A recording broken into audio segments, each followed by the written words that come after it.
So we're going to start our KI review with Colin Hopkins, as mentioned, coming up 30 years on Kangaroo Island.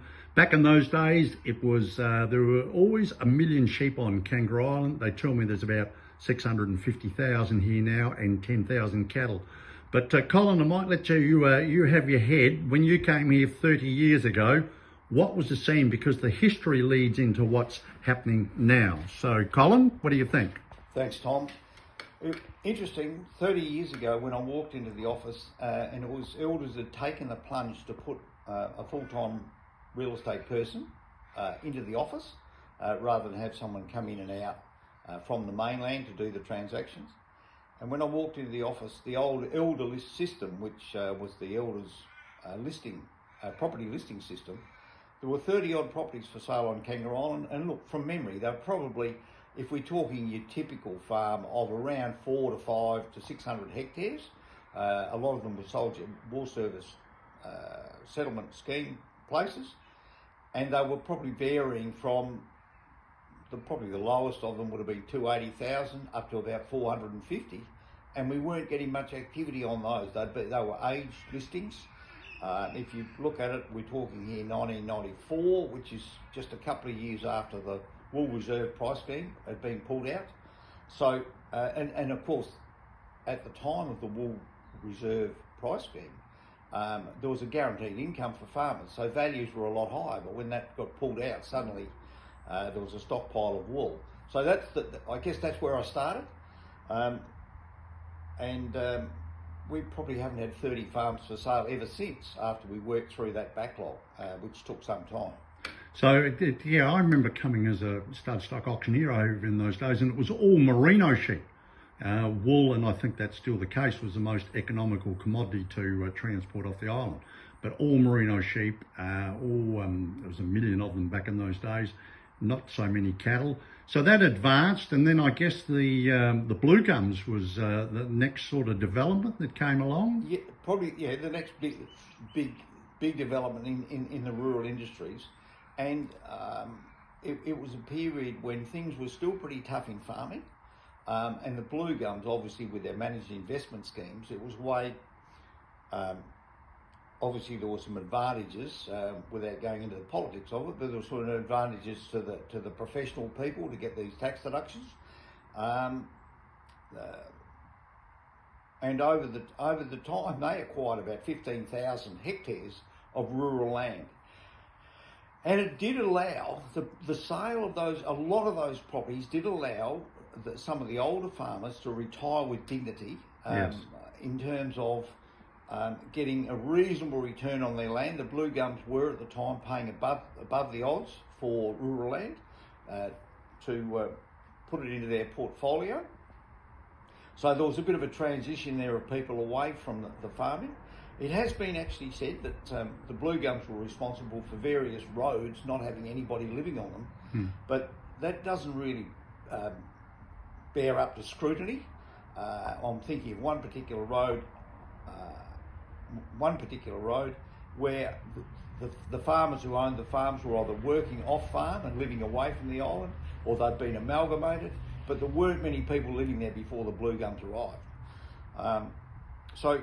And I guess roll on 25 years, and Kangaroo Island Land, who've acquired a lot of the forestry assets over time, they're now gradually reverting that 15,000 hectares back to farmland. So we're going to have a significant increase in the productive area of, or livestock production area on the island. 15,000 hectares, let's say at 10 to 15,000. So there's another 150 to 250 odd thousand sheep equivalents will be available for grazing. Yep, and we all know, you know, the tree business fell over. I guess that's an impolite word, but that's what happened, and it's being renovated now.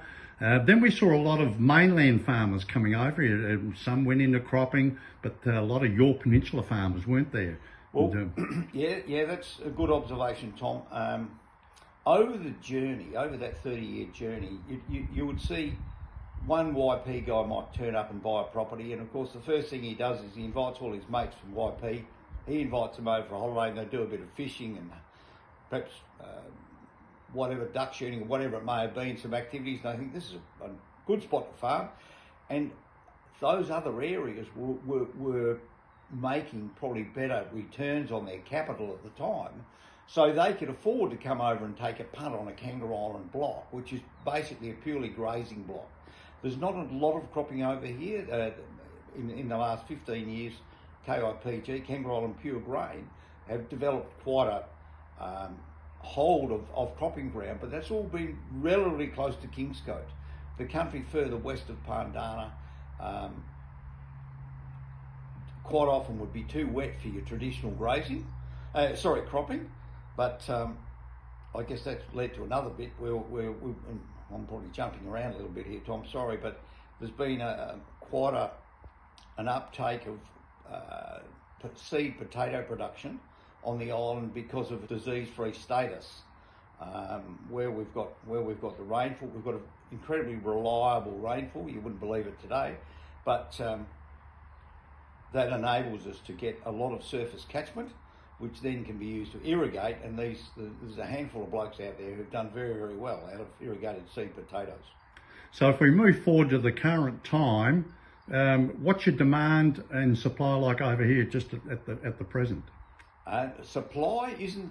We haven't got a lot of supply in terms of rural properties. We've got some smaller allotments that will come up, and I guess we can sell land at any time of the year. But historically over here, just with the changing of the year and the way people manage their farms, the majority of it occurs in spring and late spring, perhaps with settlement early summer or something like that. So there's not a lot on the market at the moment.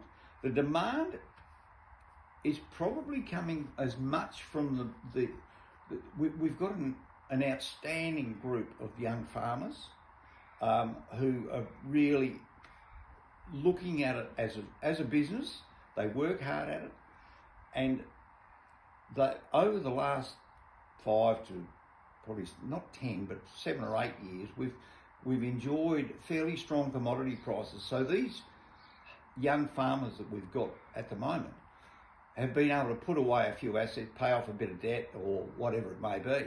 So those are the people that we would immediately look to if we had a listing in their area. Yeah, that's where it's been a big change. They've diversified. They've got their Yep. confidence up, Yep. and they've got the cash reserves. Whereas the fellas you were talking to coming over from YP or up mid-north or something, those fellas had the cash, but they perhaps didn't have the background in Kangaroo Island farming.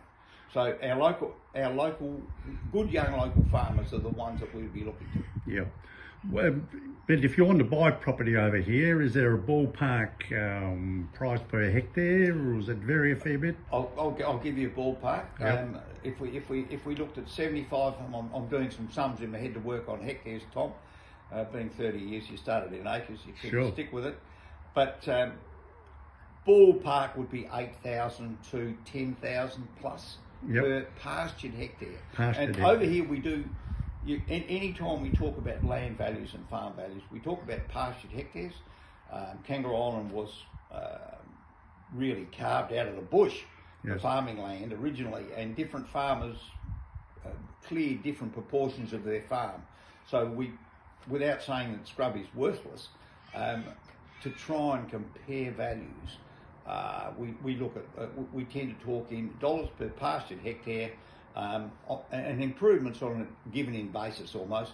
And then when it comes down to the nitty-gritty, if the improvements are really good, you might get the upper end of the range, and if the improvements aren't quite so sparkling, then you might be at the lower end of the range.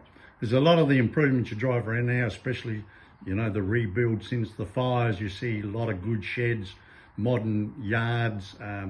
That's changed tenfold from what I can see of the island. So there's a lot of really well set properties up here now. Yes, look, they say it's an ill wind that blows nobody any good, and without detracting from the incredible emotional toll at that time. Looking back 3 or 4 years now, the West End was largely, I'm being general here, but that's okay. The West End was a soldier settlement area of some 100-odd farms, centred on Pandana, which is the service centre to the western end. And those houses were originally, I think, 2 and 3 bedroom timber framed asbestos properties. Yep.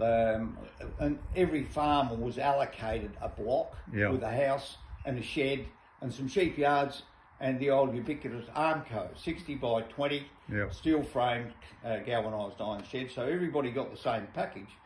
But the fire cleared a lot of that stuff out, and then with the benefit of the assistance that the island received, Yep. all the asbestos was removed. Yes. The insurance is paid for renewing the housing, renewing the fencing. Yeah. And the West End has never ever looked better than it does right at the moment. Yeah. And as I said, that's probably where the centre of all these good young farmers is, as a general rule, and they've really smartened the place up. Yep. They've done a great job. There's a lot of variation now. You like different cropping, different enterprises, even the sheep now, there's composite, there's crossbred lambs over here. You see really good cattle come off the island. So it really is a very productive area, part of the state now. Oh, yeah, for sure, Tom. Superphosphate, when that was introduced, and I think it was in the early 50s, was a game changer for Kangaroo Island farming. Yep. Because Minerals. the soils were particularly superphosphate, but it was a bit low in superphosphate. But certainly a lot of that goes out now, and they do then look at the other critical elements that might be limiting production. So you get your trace elements and whatever, and they get mixed into taken into the mix. So in summary, obviously Colin been here for all that time. Is very well known on the island, knows the island. So anybody that's got some inquiry on land on Kangaroo Island, give Colin Hopkins a ring. You've got all that experience. And hey, Colin, thanks for that. I know we've gone on for a bit, but you need to understand the history to know where it's at now so people can look at the future. So good on you, Tom. Thank you for that. My pleasure.